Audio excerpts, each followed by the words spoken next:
Good evening, kids. Welcome to lesson number 6 on Endgames. Now, Anish Giri played this game with Radoslaw Wojtaszek in 2021, and we have more pieces on the chessboard. So let's first analyze the kings.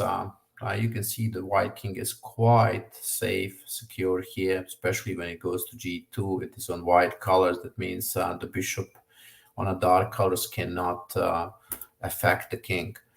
Then we have the black king on h8 in the corner. So later on in the game, we'll see it was not very safe place for a king.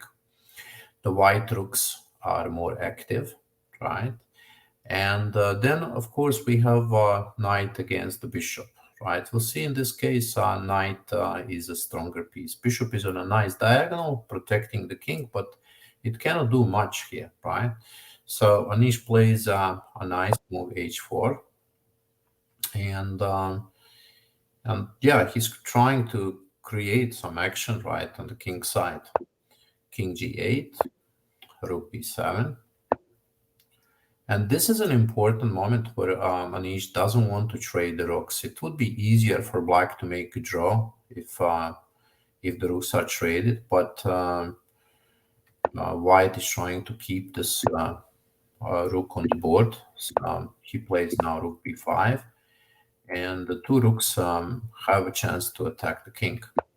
Rook d6. Right, this move, and now king g2. Look, little by little, white is improving the game. Rook a6, and here h5. Okay, this is an important move. It's clear that this pawn is going to play a big role in attacking the king. Rook d5, and here move knight h4, attacking the pawn on f5. I think this is the moment when the mistake was made. Pawn to g6.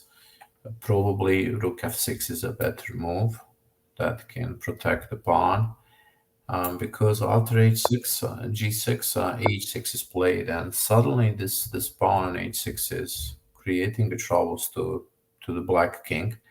Now, of course, bishop is protecting very nicely the king on the diagonal.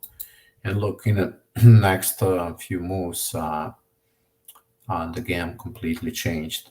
So f4, and again, an important moment for this endgame, right? You don't want to take this pawn, right? You want to push pawn to g4. Look how this king is really nicely protected at the moment. So f3, and again, a beautiful move by Anish. Look, he doesn't take the pawn on f3.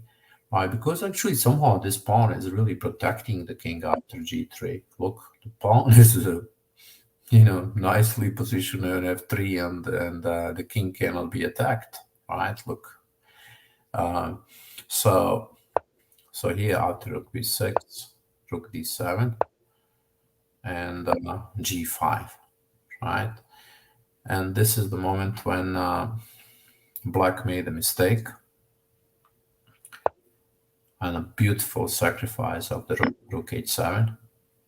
Right, the king has to take rook d7, and of course here checkmate. And knight d6. Let's see what are the most important moves in this game. I like h4. Right, I think this is a really nice move. It explains very well the pawn structure here. And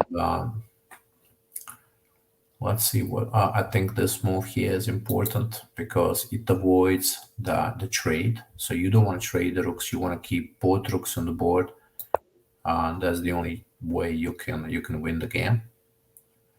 And king g2 is also very beautiful. We have to get used to those kind of moves.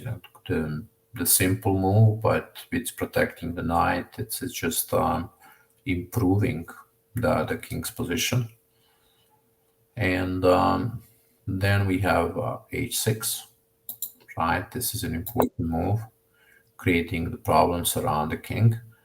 And maybe the most of all is this idea of not capturing the pawn, like here, right? You don't want to capture knight f3, but you play king to c3, and the king is protected, right, by the pawn and f3, and of course the rooks are very active. So that's probably the most important what happened in the game. And then of course this beautiful sacrifice of the rook h7 that leads into a checkmate. I put a link for you in the description of the video, and if you want, you can practice this game on your own and see if you can win against the computer. Okay, I hope you enjoy the lesson and have a good night. Bye bye.